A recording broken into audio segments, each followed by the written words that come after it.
Bienvenue. Et il y a Pierre qui vient de nous rejoindre. Bienvenue Pierre. On va démarrer, il est 12h01, ça semble être un bon timing.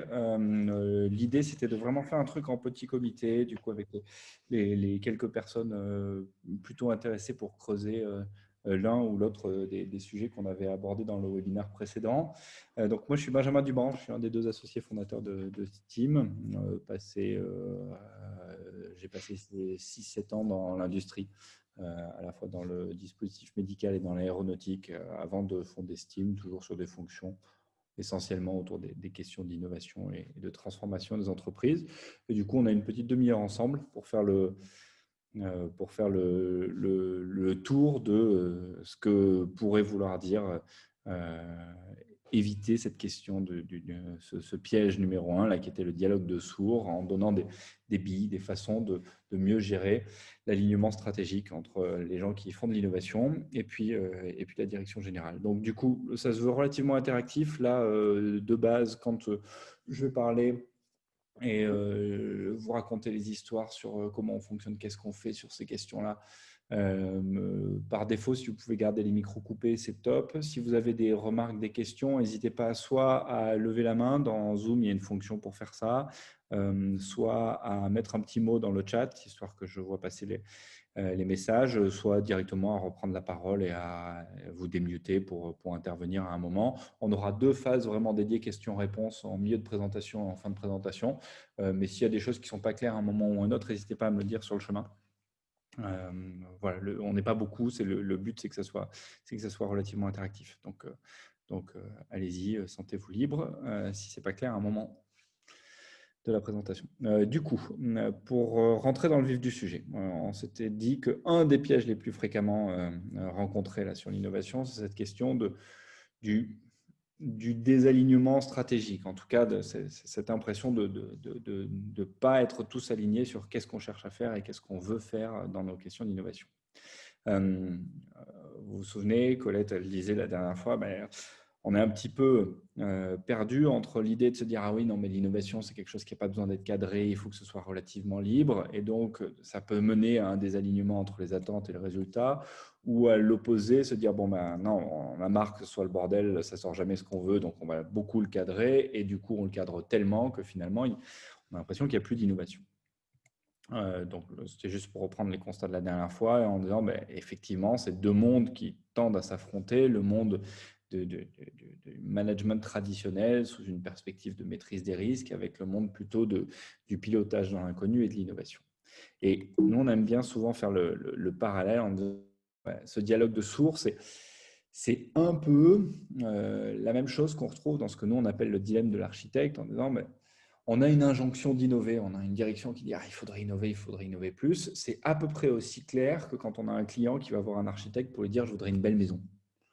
Je voudrais une belle maison, c'est relativement interprétable comme proposition. Et donc, du coup, on se retrouve avec un architecte qui va pouvoir penser une belle maison moderne, une belle maison connectée à la nature, une belle maison plutôt dans un style de château, machin. Et il n'a pas forcément le brief suffisamment clair pour être capable de passer à l'action sans faire 50 allers-retours chronophages et consommateurs de ressources.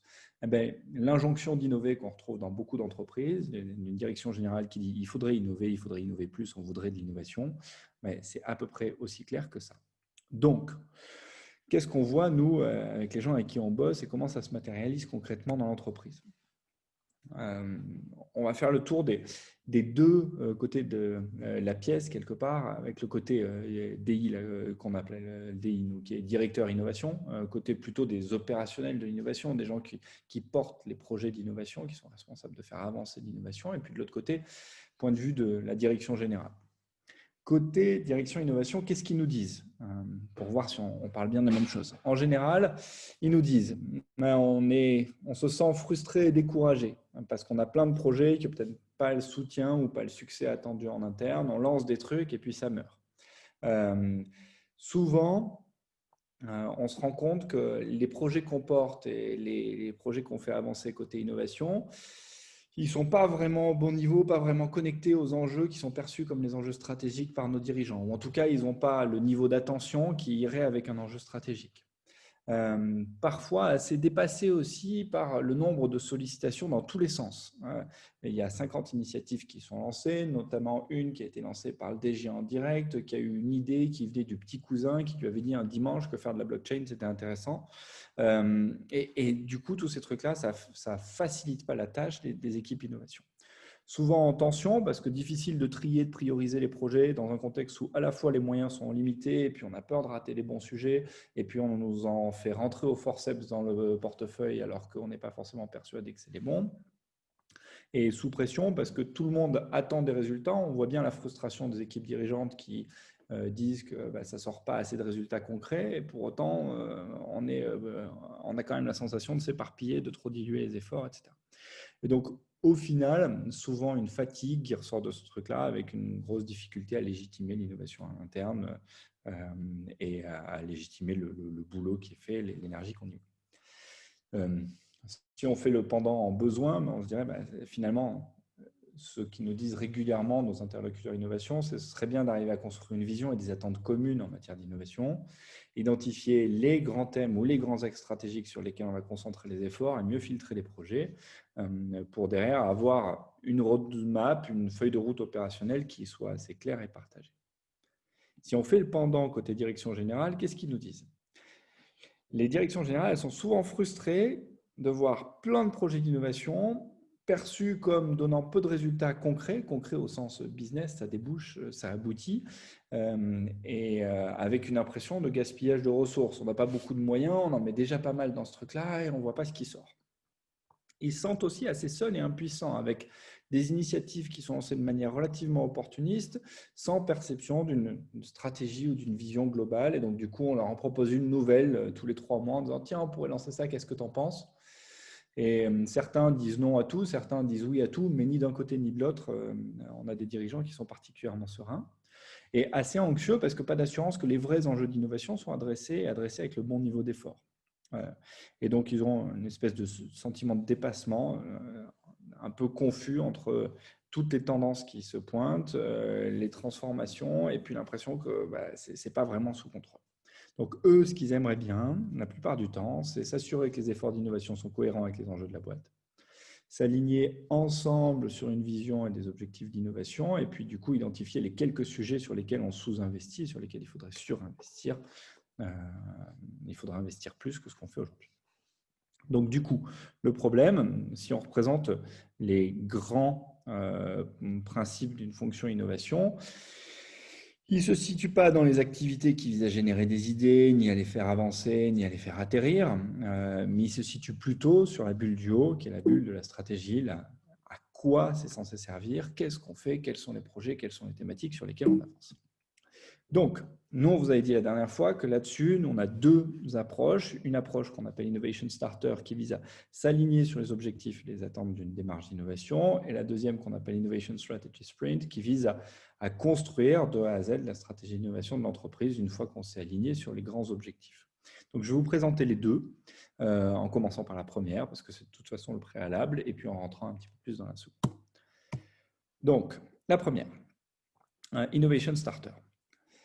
Le point de départ est assez simple, c'est de se dire, à 95%, une démarche d'innovation, elle tient la route à partir du moment où elle est câblée sur les grands enjeux stratégiques. Vous allez me dire qu'elle est aussi là pour régénérer la vision de la stratégie et régénérer les pistes stratégiques de la boîte. C'est vrai, mais si on doit répartir nos efforts pour une direction innovation dans l'entreprise établie, en général, 90% des efforts sont plutôt d'arriver à décliner, à réaliser des projets d'innovation qui contribuent aux enjeux stratégiques de la boîte, et 10% des efforts visent à renouveler la vision de la stratégie.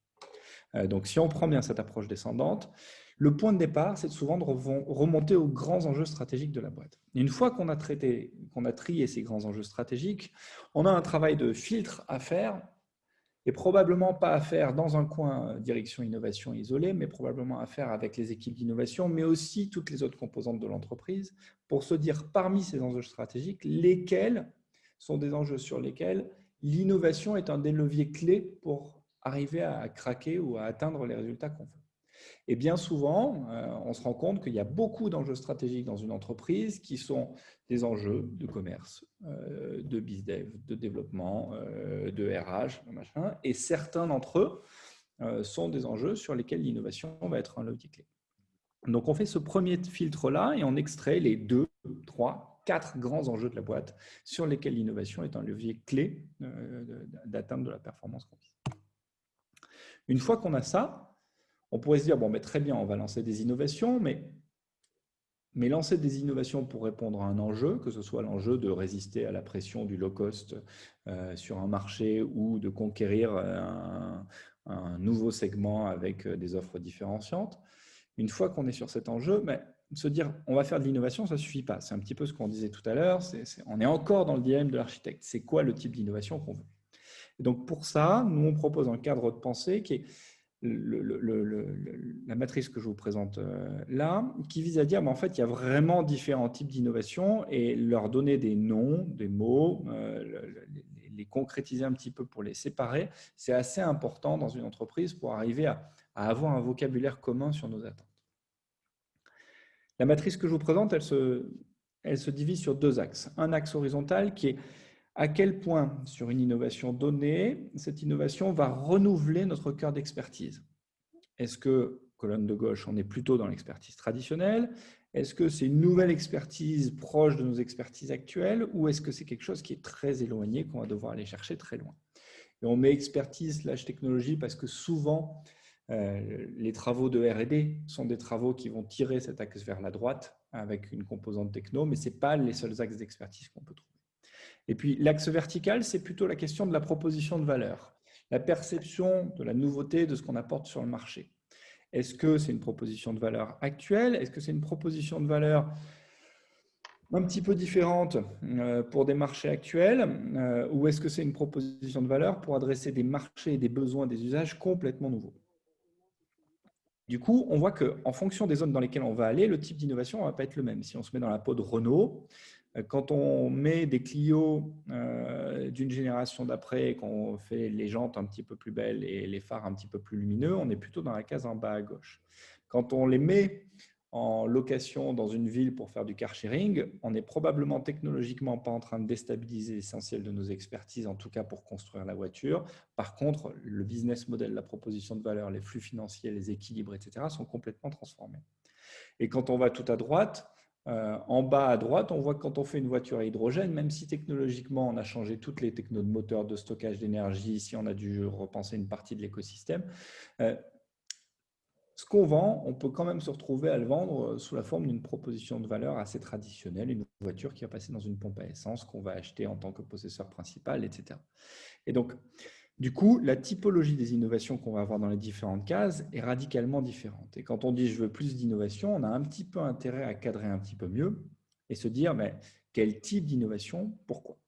Pour ça, nous, on propose de travailler avec ce qu'on appelle les ambitions, les profils d'ambition, en se disant, mais en fait, on voit bien qu'un B&U, un Bose, un Dyson et un Total font de l'innovation radicalement différemment.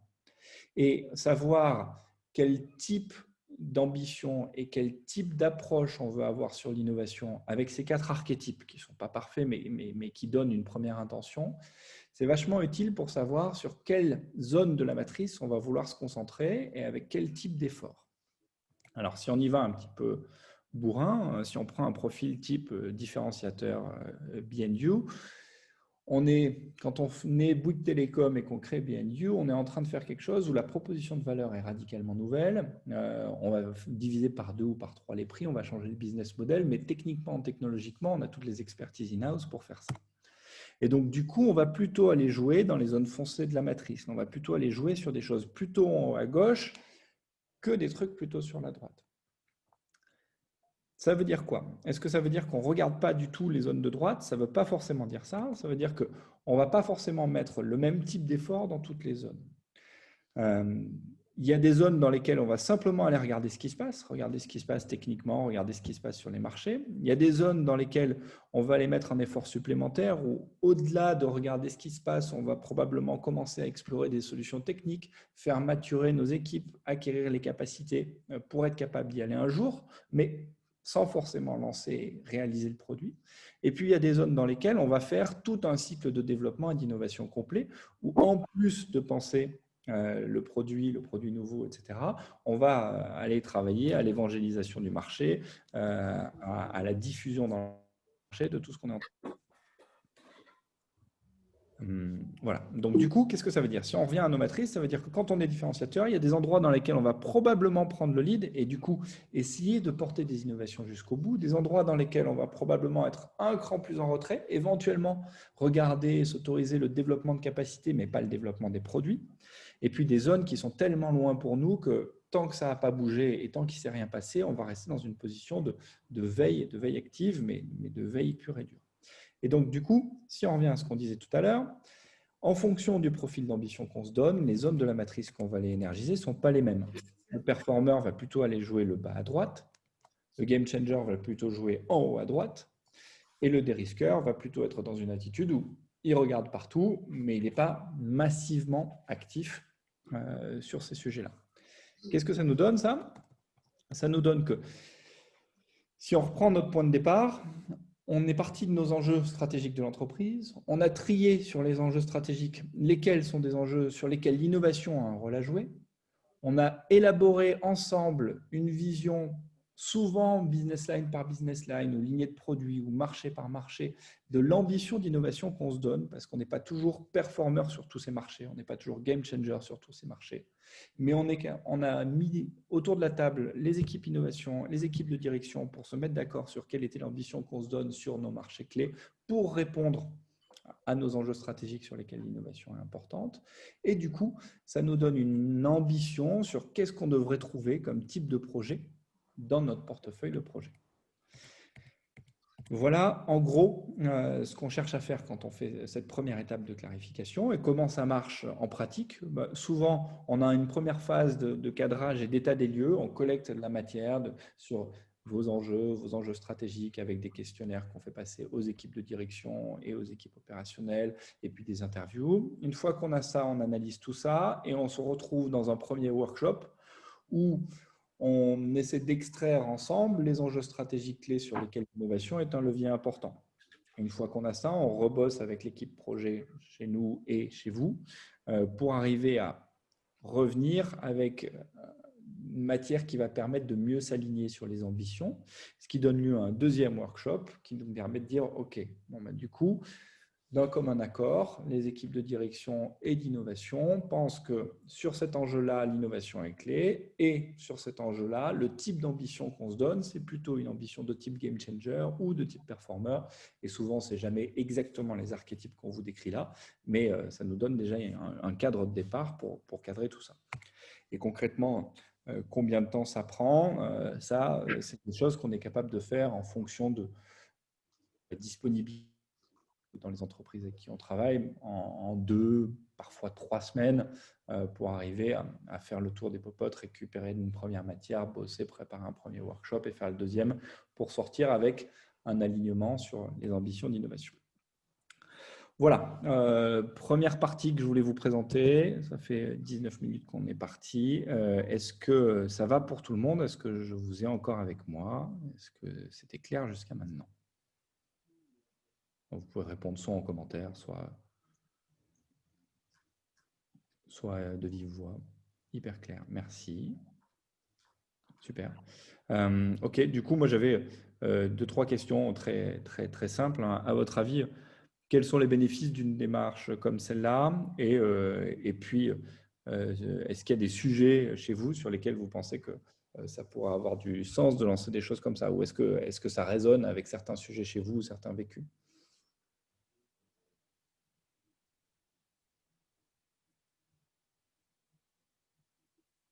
Je vous laisse répondre dans le chat si le cœur vous en dit.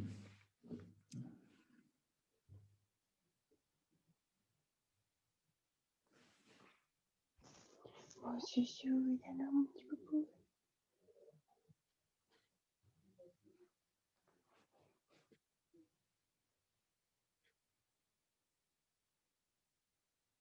Oui, effectivement, Emmanuel, vous disiez bon exercice pour le top management. Oui, en fait, ça met le doigt sur un sujet qui est que une direction innovation, Ce n'est pas son rôle de décider quels sont les enjeux stratégiques de la boîte. Et du coup, c'est ouais, ouais, et du coup, c'est assez contre-intuitif. Il y a beaucoup de cas où, quand un COMEX se dit, allez, on va créer une entité innovation, une fonction innovation dans la boîte, on envoie et on attend d'elle qu'elle définisse elle-même l'entièreté de sa roadmap. Or, pour moi, il y a vraiment une question préalable qui est quels sont les enjeux stratégiques sur lesquels on doit contribuer et contribuer activement. Et ça, c'est une question de stratégie d'entreprise qui doit s'arbitrer entre toutes les fonctions et, et l'innovation, mais pas que l'innovation. Donc, ce n'est pas quelque chose qu'on peut faire dans un coin. Et souvent, beaucoup de COMEX ont oublié ça. Et donc, nous, ce qu'on remonte à travers cet exercice-là, c'est on remet le COMEX en responsabilité sur à quel endroit on attend l'innovation. Et puis, on essaie de le faire avec un peu plus que l'injonction d'innover dont on parlait au début, avec une approche un peu plus fine. Thierry, tu disais l'alignement des efforts d'innovation avec la stratégie est en effet au cœur de la performance d'innovation, mais en effet pas une fin en soi. Oui, effectivement, innover pour innover, ce n'est pas nécessairement indispensable. Ça permet aussi de bien définir la position d'entreprise sur le marché. Oui, oui, ça permet de mieux comprendre. En fait, cette question de l'ambition d'innovation, au début, nous, on ne savait pas si ça allait sortir rapidement des COMEX avec qui on discutait. Et en fait, cette ambition, elle vient de plein de choses. Elle vient de notre histoire et de l'identité de l'entreprise. Les entreprises sont souvent assez rapidement capables de se dire oui, oui, bon, mais en fait, nous, là-dessus, ce qui nous définit, c'est quand même qu'on est en avance sur le marché avec tel angle d'attaque, avec telle approche, avec telle vision, etc. Et donc, il faut qu'on reste performeur ou il faut qu'on reste game changer à tel endroit, sinon, c'est plus nous. Et ça se croise avec des enjeux stratégiques et des enjeux de positionnement marché en disant bon, et ça a beau ne pas être ce qu'on a été jusqu'à maintenant. Pour rentrer sur ce marché-là à tel endroit, il faut qu'on y aille comme ça, sinon on n'a pas les moyens de le faire. Et bien souvent, la connaissance stratégique, elle est déjà là. Elle est souvent diffuse dans le COMEX, mais elle est déjà là. Et nous, ce qu'on fait, c'est qu'on force juste l'éclosion de la discussion et du débat. Et du coup, en bénéfice, hein, nous, ce qu'on voit, c'est que alors, la stratégie doit être assez claire pour pouvoir en faire quelque chose. Oui, alors elle doit soit être assez claire, soit tacitement avoir déjà suffisamment de petites briques pour pouvoir qu'on en fasse quelque chose. Ça nous est arrivé une fois. On a fait ça dans 35 entreprises. Dans les 35 entreprises, ça nous est arrivé une fois d'être face à une entreprise où l'exercice stratégique était tellement faible que ce n'était pas possible de mener cette discussion-là. Et donc, du coup, on les a renvoyés à faire cet exercice stratégique au préalable pour être capable de vraiment avoir le débat au bon niveau. Mais sur les 35 fois où on l'a fait, même sur des plutôt petites entreprises, on l'a fait jusqu'à des PME, ça a plutôt bien fonctionné. Alors, du coup, les capacités, c'est une très bonne transition, Thierry, on va y venir. Donc là, le premier truc, c'était vraiment clarifier l'ambition, sortir de là en faisant en sorte que, en bénéfice principal, là, on est tout le monde qui parle le même vocabulaire, et qui ait les mêmes mots, qui soient d'accord sur les enjeux stratégiques auxquels doit répondre l'innovation, là où on nous attend avec quel type d'innovation. Ça, c'est le degré zéro. Mais je suis d'accord avec vous, ça ne fait pas tout. Et il y a un problème de capacité. Donc, le problème de capacité, on l'aborde dans la deuxième partie, qui est ce que nous, on appelle Innovation Strategy Sprint, là, où après avoir fait cette première partie sur les ambitions, on fait deux choses.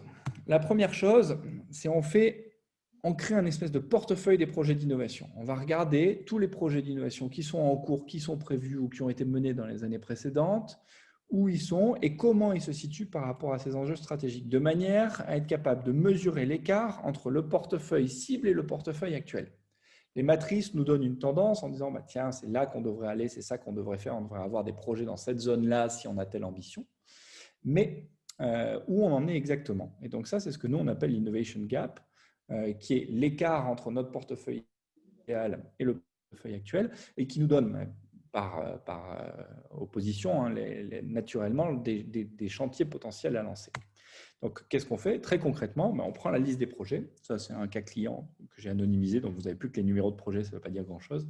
Mais on prend la liste des projets, on les positionne avec les personnes sur chacun des enjeux stratégiques, et on les positionne dans la matrice pour se dire comment se situe notre portefeuille projet jusqu'à maintenant.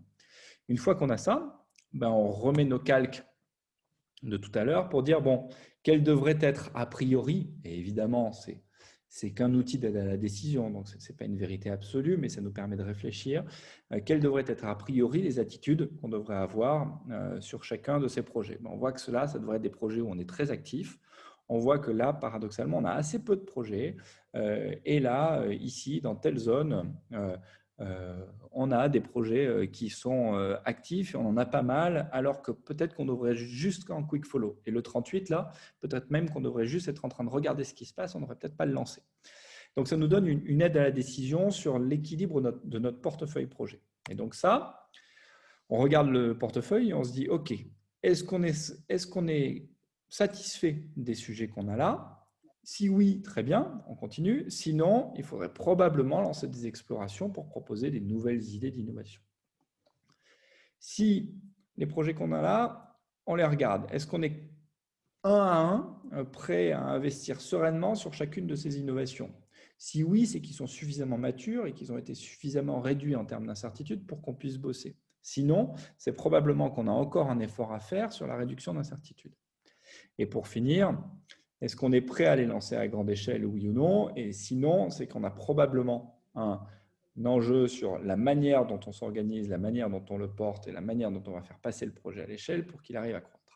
Et ça nous donne, du coup, projet par projet, et même globalement sur l'équilibre de portefeuille, un certain nombre d'actions qui vont être des actions d'exploration, des actions d'évaluation des potentiels et de réduction de l'incertitude ou des actions d'activation. Et qu'est-ce que ça nous dit? Ça nous dit que ça va nous donner une série de chantiers à lancer, qui sont les chantiers qui vont constituer notre roadmap innovation. Pour en revenir à la question des capacités de tout à l'heure, on voit que si on voulait lancer ces chantiers, il faudrait que l'entreprise soit en capacité de le faire.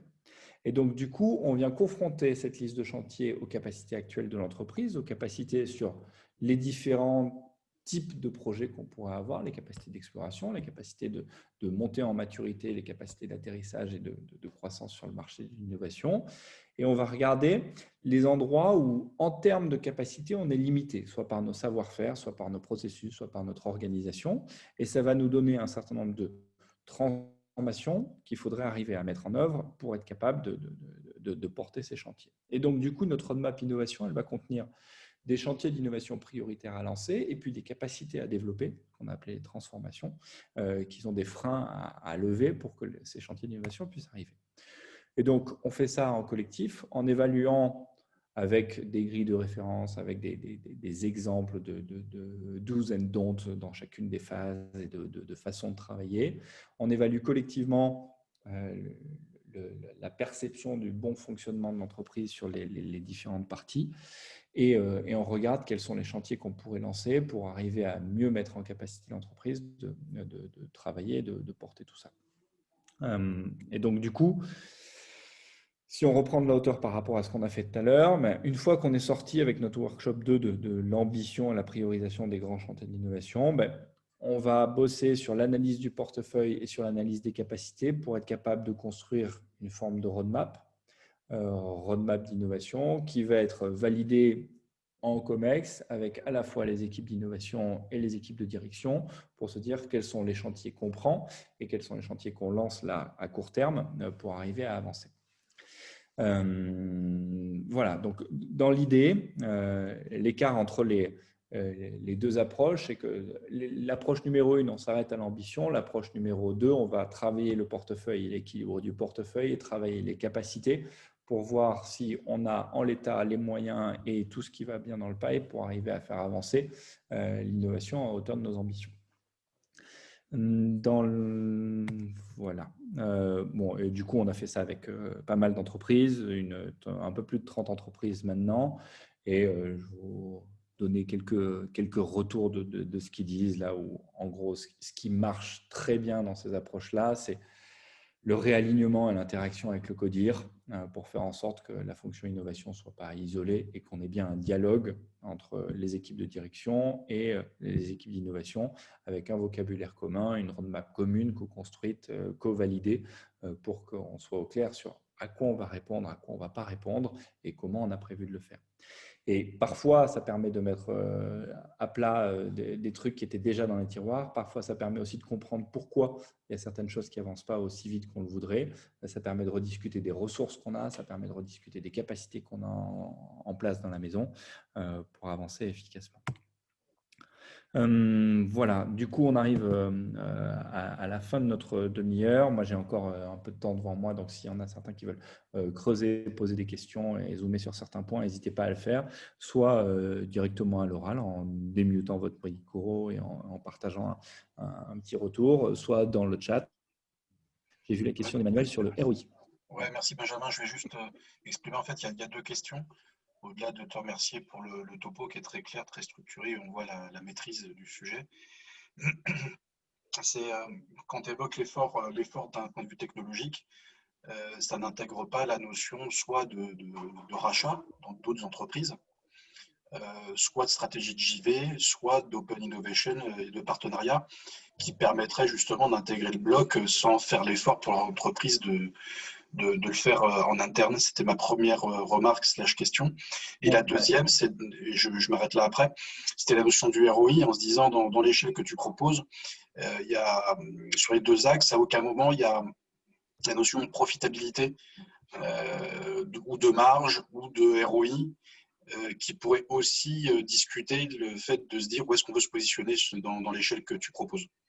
Ok, bon, du coup, je réponds aux deux questions. Merci beaucoup pour les questions, Emmanuel. La première, sur le cadre qu'on donne là, à aucun moment on présume des moyens. Pour moi, Open Innovation, JV, etc., sont des moyens de faire les acquisitions d'expertise ou d'aller vers des cases qui ne sont pas des cases qu'on a l'habitude de maîtriser dans la maison.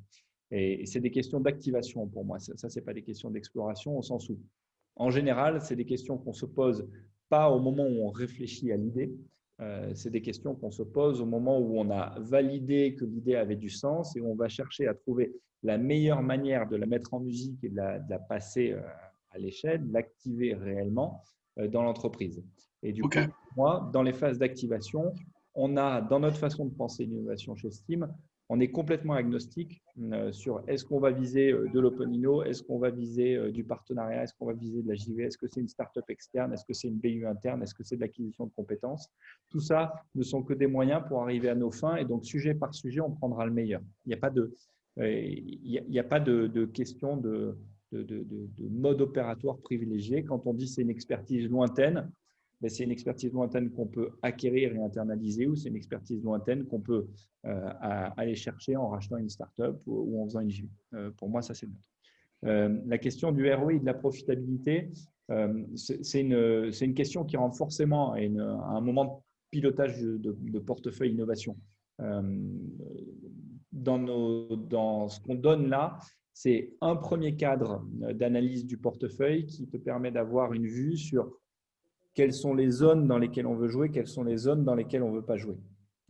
Et ça va nous permettre d'avoir probablement à grande maille, mais vraiment très grande maille, une petite idée en gestion de portefeuille de la répartition des ressources. On peut se dire, OK, on a deux enjeux stratégiques clés qui sont l'enjeu A et l'enjeu B, sur lesquels on attend l'innovation. Sur l'enjeu A, on va plutôt jouer du game changer, donc des parties plutôt à droite de la matrice. Sur l'enjeu B, on va plutôt jouer du différenciateur, donc des parties plutôt à gauche de la matrice. Bon, on sait que jouer du différenciateur en termes d'effort, d'acquisition de compétences, que ce soit en interne ou par du rachat, c'est quand même plus léger que l'autre. Donc, si on doit répartir notre effort, on va peut-être mettre du 2 tiers, 1 tiers. Il y en a peut-être sur lequel on sait qu'on va attendre des résultats plus court terme que l'autre, etc. Ça nous donne des premières grilles. Mais ensuite, quand tu vas rentrer dans le portefeuille sur ton enjeu A, à équilibrer ton portefeuille et le piloter, tu vas forcément poser la question de l'accessibilité, du ROI, etc., qui sont pour moi des métriques de pilotage de portefeuille, de décision qui sont plus classiques dans un pipe d'innovation. Mais on va être obligé de les faire rentrer. Ok, merci. Très clair. Thierry, concernant les capacités, il y a celles qui sont explicites et celles qui sont plus liées à la culture, qui sont parfois les plus fondamentales, aversion au risque, poids de la hiérarchie, comment travailler sur les secondes. Mais en fait, elles sortent assez bien, les secondes, quand on en discute. Alors, la manière dont nous, on les discute, ces questions de capacité, c'est on prend partie par partie du processus d'innovation ou composante par composante d'un processus d'innovation et on présente aux gens de l'entreprise. Donc, en général, un mix entre une population dirigeante et une population opérationnelle. On leur présente un peu ce qu'on faisait dans le webinaire d'avant, les pitfalls, les moments où ça ne marche pas. Quand ça ne marche pas, il se passe ça, ça bloque à tel endroit et ça a ça comme ça a tel type de conséquences. Est-ce que ça résonne chez vous? Et en général, il y en a quelques-uns qui résonnent, hein, pas tous, heureusement. Toutes les entreprises n'ont pas des blocages partout. Mais sur les 20, 30 points de blocage qu'on partage et qu'on discute, en général, il y en a à chaque fois 2, 3 qui ressortent comme étant les blocages principaux. Les gens sont assez d'accord en général quand il s'agit de hiérarchiser ces points de blocage. Et on arrive à trouver peut-être pas mais les quelques facteurs limitants principaux. Et sur ces facteurs limitants, on va creuser le pourquoi, mais on le creuse dans un second temps. Et effectivement, quand on creuse le pourquoi, il y a des fois, c'est des questions de processus, et il y a des fois, c'est des questions de culture, de peur. Il y a des fois, c'est des questions d'habitude de management. On a travaillé avec une très grande entreprise dans le domaine du pseudo-bancaire, en tout cas de la fintech. Et un des points de blocage principaux était l'inconfort de l'équipe de direction, en particulier de l'équipe marketing, face à l'incertitude. Et du coup, les projets, ils avançaient, ils étaient bloqués, non pas parce qu'il y avait un problème de processus, non pas parce qu'il y avait un problème de ressources, mais parce que dès que ça a résonné incertitude, il y avait des blocages. Donc, on les voit bien ressortir. Ça ne nous dit pas comment on les travaille. Comment on les travaille, pour nous, là, on rentre dans des qui sont un petit peu plus compliqués. Il y a des choses qu'on arrive à bouchonner avec quelques processus et quelques habitudes et quelques bons comités, etc. Notamment dans cette entreprise-là, nous, on a mis en place du coup un coaching du CODIR sur 18 mois où on a bossé avec eux et dans tous les copiles CODIR Innovation, on était présent à leur côté pour leur montrer leurs réflexes, pour leur mettre le doigt sur les réflexes qui étaient des réflexes contre-productifs et pour les inciter à faire bouger les lignes. Mais on n'est pas au bout du chemin. Aujourd'hui, nous, on vient d'intégrer dans l'équipe de Steam quelqu'un qui a des compétences de coaching, en particulier en utilisant la thérapie brève stratégique pour coacher des dirigeants. Et du coup, on rajoute cette corde à notre arc pour être capable de débloquer des croyances limitantes dans la tête des gens dans une équipe. Mais voilà, on n'est pas encore au bout du chemin. Donc, je pense qu'il y a plein de choses à faire pour faire bouger des lignes, qu'elles soient culturelles ou des lignes de croyance dans les attitudes des gens. Et on essaie de le travailler de mieux en mieux. Pour l'instant, je n'ai pas la réponse parfaite. Il y a certains cas où on est capable de dire oui, ça, on a une chance de vous le débloquer. Et puis, il y a d'autres cas où on met le doigt dessus et on arrête. OK. S'il y a d'autres questions, je prends. Question principale pour moi, c'est est-ce qu'il y a des sujets chez vous qui pourraient nécessiter qu'on en rediscute ensemble? Si oui, n'hésitez pas à lever la main, à me mettre un petit mot. Moi, je serais ravi de creuser la question, de réfléchir avec vous quels seraient les bons sujets sur lesquels on pourrait appliquer une démarche comme celle-là. À nouveau, c'est quelque chose qu'on peut faire en one-to-one, en une demi-heure. À mon avis, on doit pouvoir commencer à creuser la question et puis vous laissez voir si ça vous intéresse d'aller plus loin.